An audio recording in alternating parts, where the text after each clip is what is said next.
Esse vídeo é a segunda parte de uma série sobre as mulheres espartanas, que o primeiro deve estar aparecendo aí no card agora. Se você quiser dar uma pausa e volta lá. Hoje vamos falar sobre a questão do sexo, corte, casamento e filhos.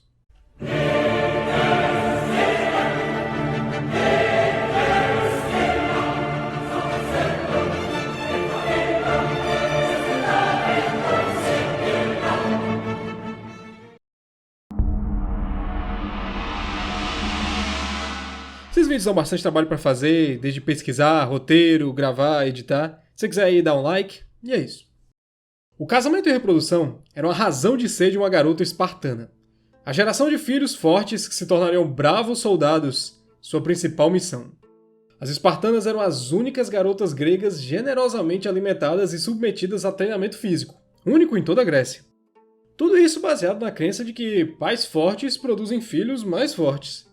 De acordo com Licurgo, era indicado aos homens que, quando chegassem ao apogeu físico, buscassem uma mulher para casar, dada a crença de que isso produziria os melhores filhos. Não se sabe ao certo que idade era essa. Em outros lugares da Grécia, as meninas tinham cerca de 14 anos na maioria dos casamentos. Segundo a historiadora Sarah Pomeroy, no entanto, as garotas espartanas casavam mais ou menos aos 18 anos de idade. Uma possibilidade para isso é que se percebeu que a mortalidade durante a gravidez e o parto caíam drasticamente quando as garotas atingiam essa idade, além de estarem mais maduras para educarem seus filhos com disciplina. Havia ainda uma multa, não apenas para aqueles que não se casassem, ou se casassem em idade um pouco avançada, mas também para os que não tivessem casamentos que fossem tidos como bons.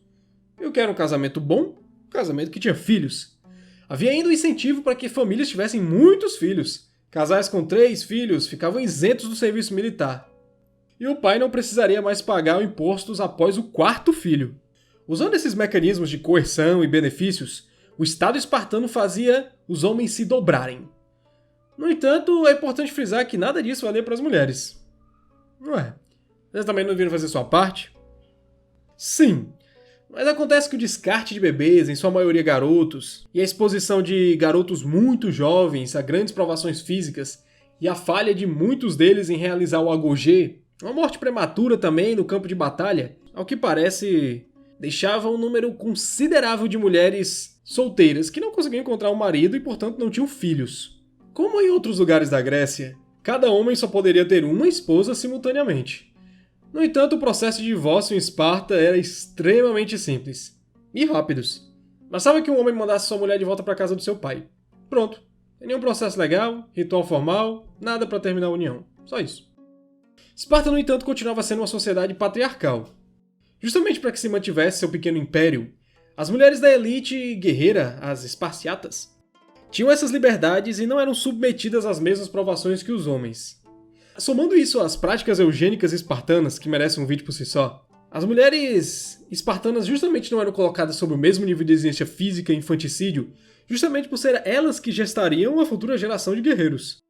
Dessa mentalidade advém o seu treinamento físico, liberdade, direitos e alimentação farta. Acontece que mesmo com todas essas pressões, se comparado com a situação das atenienses ou mesmo com a das romanas, por exemplo, a situação das espartanas era bem melhor. A começar que não eram tratadas como praticamente, em certas épocas pelo menos, literalmente como propriedade de seus pais e maridos.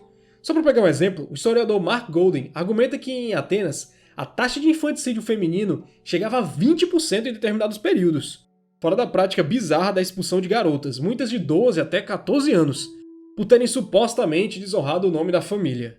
Isso, obviamente, levava essas garotas à prostituição ou até mesmo à escravidão. Nós não temos muitas informações sobre como funcionava o processo de corte e flerte aos espartanos. Segundo Plutarco, jovens mulheres e homens andavam nus em alguns eventos, nos quais também dançavam nus. Em alguns banquetes, as moças cantavam também nuas para um público que incluía possíveis futuros parceiros. Isso dava aos adolescentes a oportunidade de ver os corpos das garotas e delas também ver os deles. Plutarco ainda assinala que eventos e competições atléticas cheios de nudez geravam uma atração física e sexual que compelia os homens solteiros a buscar o casamento. Quando penso nisso, eu lembro dos meus tempos de escola e fico imaginando como seria um bando de garotos e garotas de 16 anos, todos atléticos e pelados nesses eventos. Mas divagações de lado. Plutarco ainda adiciona que as garotas não eram incitadas ao casamento enquanto eram pequenas ou imaturas. mas quando estavam maduras o suficiente para terem filhos sem muitos riscos. Ateneu nos dá outro exemplo bastante estranho, citando que Esparta, as garotas e os garotos eram trancados em uma sala escura. E depois disso, cada um deles levava para casa uma delas como sua noiva, sem necessidade de dote. Qualquer garota que pusesse as mãos, na verdade. Trocar de noiva durante o período de noivado sem nenhuma boa razão era punido com multa e insultos. Como no caso no qual uma noiva foi trocada por outra simplesmente por ser menos atraente. O que acarretou bastante escárnio e até mesmo multas para esse rapaz que trocou de noiva. Haviam ainda festivais nos quais as mulheres casadas iriam humilhar e jogar coisas nos homens solteiros. Tudo isso com o objetivo de fazê-los se casar o mais rápido possível, uma vez que atingisse a sua idade tenra. Normalmente, a aprovação do pai da garota era necessária para o casamento, mas haviam lá suas brechas. A cerimônia de casamento também era um tanto curiosa. O marido carregava a esposa com força do altar. Depois disso, o cabelo da noiva era praticamente raspado, ficando bem curto. Ela era então vestida em roupas de homem e deixada em uma cama no escuro. Depois de um tempo, o noivo chega em suas roupas do cotidiano. Ele deve entrar no quarto com compostura e austeridade. Lá, ele tira as roupas dela e a sua virgindade. Após algum tempo juntos, o noivo retorna para o seu próprio alojamento, onde dormirá, como de costume com os outros homens. É meio bizarro, né? Mas se prestarmos um pouco atenção, vamos ver que esse ritual meio que imita uma captura e estupro na realidade. Provavelmente imitando uma prática do passado. Hoje os historiadores podem apenas conjecturar, mas McDowell sugere que, em algum momento, por causa da natureza das expedições militares já citada, as mulheres espartanas conseguiram ganhar mais espaço na sociedade, e a prática de raptos e estupros foi abolida e substituída por apenas um ritual que meio que macaqueia o que era feito antigamente. É importante frisar que essa suposta captura era um teatro realizado pelos dois, pois o matrimônio já havia sido arranjado previamente. A noiva já estava bem pronta quando o noivo aparecia para arrancá-la do altar. Ela era uma mulher adulta e, caso quisesse, poderia até dar uma boa luta ao homem se realmente fosse um caso de estupro. Que não era. O cabelo cortado, como o de um homem, provavelmente era ligado a um ritual de passagem da mulher para sua nova vida. Como uma donzela, ela usava cabelos longos e descobertos. Já como uma esposa, seu cabelo era curto e coberto por um véu. Ephraim David argumenta que isso também servia para que ela ficasse parecida com um jovem no agogê. Ou seja, também era um passo para transformá-la em uma cidadã espartana. Outro ponto importante é que tal casamento era mantido em segredo até que a mulher ficasse claramente grávida. Se compararmos novamente com as mulheres de Atenas, a discrepância fica ainda mais gritante. Quando casava, a ateniense normalmente não tinha nem 15 anos. Seu matrimônio era arranjado com alguém com quase o dobro da sua idade. E ela vira uma vez ou duas na vida. E quando isso acontecia, ela se mudava para uma nova casa, tirando raras exceções, nunca mais via seus amigos e familiares. O casal espartano, por outro lado, tinha quase a mesma idade, e já haviam visto um ao outro nus em festivais e nos treinamentos desde que eram crianças. Tampouco a mulher se mudava tão cedo por causa do segredo do casamento e do treinamento do noivo, que era obrigado a viver com seu regimento até os 30 anos de idade.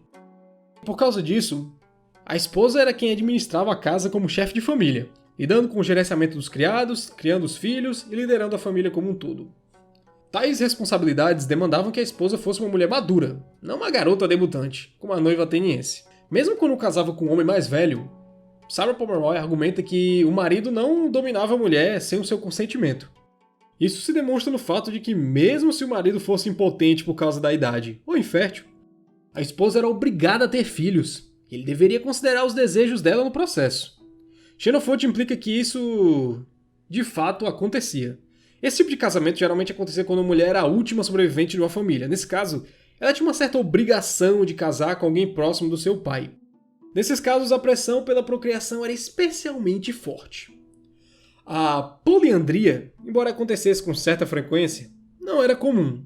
Em geral, as espartanas não possuíam mais de um relacionamento de longo prazo simultâneo. Isso não significa que elas não tinham relações sexuais com mais de um homem.